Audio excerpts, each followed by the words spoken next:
Hello guys, welcome back. This side Sanjeev Pandey. आप देख रहे हो एडुहैप और यहां पर आज बात करेंगे 10वीं कक्षा के बच्चे जिन्होंने भी एग्जाम दिया हुआ है और जो 10वीं में अभी आए हैं। ठीक है, जो 10वीं में आए हैं they are asking sir syllabus क्या चेंज है, क्या है नया सिलेबस।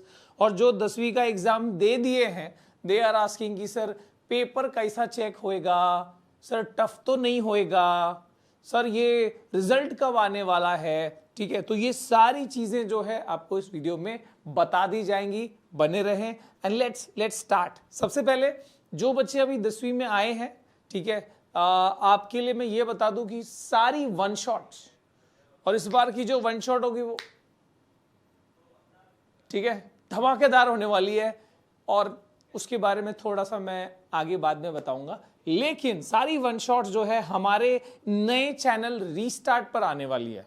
ठीक है, सो रीस्टार्ट इज द रीस्टार्ट, जहां पर एकदम भयंकर तरीके से आपको वन शॉट जो है मिलने वाले हैं। ठीक है, और तो जल्दी से जाके उस चैनल को सब्सक्राइब कर लो, नीचे मैं लिंक आपको प्रोवाइड कर देता हूं। ठीक है, चलिए यहां पर जानते हैं सबसे पहले अबाउट दिस सिलेबस। तो जैसे आप लोगों को पता होगा, ठीक है, द फर्स्ट अपडेट इज कि आप लोगों को ये पता होगा कि इस बार सीबीएसई हैज सेड कि वो बोर्ड एग्जाम 2 बार देने का विचार कर रही है। ठीक है, या प्लान कर लिया है। तो यानी इसका मतलब ये नहीं है कि पार्ट 1 पार्ट 2, जनरली जो इंस्ट्रक्शंस आए हैं उस हिसाब से ये कहा गया है कि हाँ जो आपका एग्जाम होगा वो 2 अटेम्प्ट्स में होगा, एक नवंबर दिसंबर के आसपास में और एक जो होता है फेब मार्च के आसपास में। 2 अटेम्प्ट्स का मतलब आप 2 बार एग्जाम देके जो जिसमें आप बेटर परफॉर्म कर सकते हो, ये उस तरीके का कुछ हिसाब किताब यहाँ पर आपको बताया जा रहा है।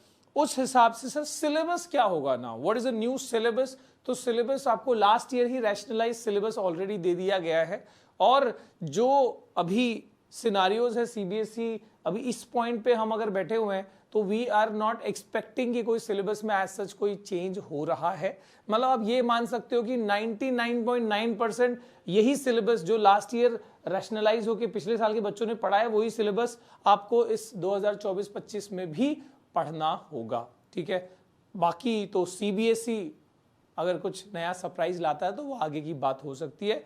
अब तक के हिसाब से सिलेबस आपको सेम है। तो जो बच्चे पढ़ना चाहते हैं, शुरू करना चाहते हैं, भाई जाओ। टारगेट 95 प्लस की मैं लिंक नीचे प्रोवाइड कर देता हूं, उसमें थोड़ा सा एक्स्ट्रा होगा। और अगर आपको एकदम सटीक पिछले बार का ही अगर पढ़ना है तो सीबीएसई सिंप्लीफाइड वाली सीरीज जो है उसका भी लिंक आपको प्रोवाइड कर दूंगा। तो सीबीएसई सिंप्लीफाइड में एग्जैक्टली सिलेबस के हिसाब से होगा। टारगेट 95 थोड़ा सा और डीप वास्ट हो जाएगा आपको। ठीक है, अब इसके बाद बात करते हैं सर हमको ये बताओ पहले तो कि ये जो पेपर है ये कैसे चेक होएगा। तो पेपर चेकिंग, जो बच्चे 10वीं का एग्जाम दे चुके हैं उनके लिए बता रहा हूं, पेपर चेकिंग के लिए चिंता कर बिल्कुल नहीं करा। ठीक है, क्योंकि 10th का और 10th सीबीएसई का पेपर की अगर हम बात करें, एवरी ईयर वो लीनियंट चेकिंग होती है। ऐसा नहीं होता है कि बच्चा जो है शॉक हो जाएगा कि अरे मैं तो 90 एक्सपेक्ट कर रहा था, मेरे को 60 आ गए। ये नहीं होने वाला है। नॉर्मली या तो आप जितना सोच रहे हो एग्जाम देने के बाद में उस तरीके से आ रहा होता है, या उससे अच्छे नंबर आ रहे होते हैं। ठीक है, तो पेपर चेकिंग हमेशा से जो उसका लेवल रहता है वो इजी से थोड़ा सा मॉडरेट के बीच में होता है, और एग्जामिनर्स नॉर्मली लीनियंट ही चेक करते हैं विद ऑल द जो उनके पास मार्किंग स्कीम होती है उसके हिसाब से। ऐसा नहीं कि वर्ड टू वर्ड वो उसका उनको कीवर्ड से मतलब होता है। ठीक है, so this is at end. अब यहां बात करते हैं सर एक लास्ट वाली चीज की, सर रिजल्ट वा कब आएगा। तो आपको ये पता होगा कि सीबीएसई ने इस बार एग्जाम जो है वो जल्दी लिया था कंपेयर टू अदर ईयर्स।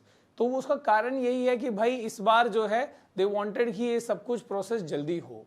तो नॉर्मली जो रिजल्ट मई में आता है, और वो भी 15 से लेके 30 मई के बीच में, है ना। पहले तो एंड ऑफ द मई में आता था, थोड़ा सा पहले भी आ रहा था, तो 15 से 30 मई के बीच में आ रहा था। अब जो रिजल्ट आने के एक्सपेक्टेशंस है वो ये है कि या तो फर्स्ट वीक ऑफ मई या तो फिर अप्रैल में हो सकता है। हालांकि सीबीएसई ने इसके बारे में कोई अभी ऑफिशियल अपडेट जारी नहीं की है, पर आप ये एक्सपेक्ट करो कि भाई देखो ये बंद हो रहा है, देखो ये बंद हो रहा है, आइए ना चल बे। ठीक है, तो आप ये एक्सपेक्ट करो कि जो रिजल्ट है वो आपको अप्रैल 15 के बाद से तैयार हो जाओ। ठीक है, और बाकी अपनी पढ़ाई शुरू कर दो। ऐसा नहीं कि रिजल्ट आएगा तभी आप पढ़ाई करोगे, बहुत बच्चों ने शुरू कर दिया है स्टार्ट योर स्टडीज, यस, ठीक है, 11th का पढ़ाई शुरू कर सकते हो अभी। इसके बाद बात करते हैं कि यहाँ पर कहाँ से अगर रिजल्ट आएगा तो सर कहाँ चेक करना होगा, तो भाई कोई दिक्कत की बात नहीं है, वहां पर बहुत सारे साइट होते हैं, ठीक है। तो एक तो है cbscresults.nic.in, जस्ट किधर गया भाई रिजल्ट हुआ, आ जाओ, हाँ तो आप देख लो, ऑफिशियल है cbse.gov.in और cbse.nic.in, ठीक है, या cbseresults.nic.in, ठीक है।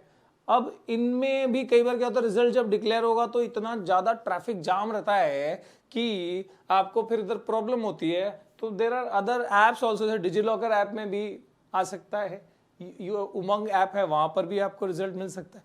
तो बेसिकली बहुत सारे सोर्सेस है, ठीक है, जस्ट इसको देख लो आप अच्छे से।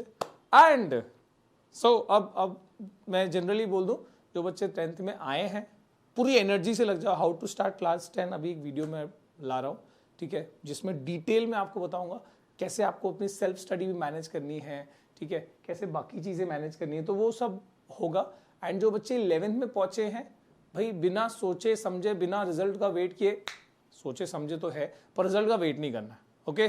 चलिए मिलते हैं अगली वीडियो में, टिल देन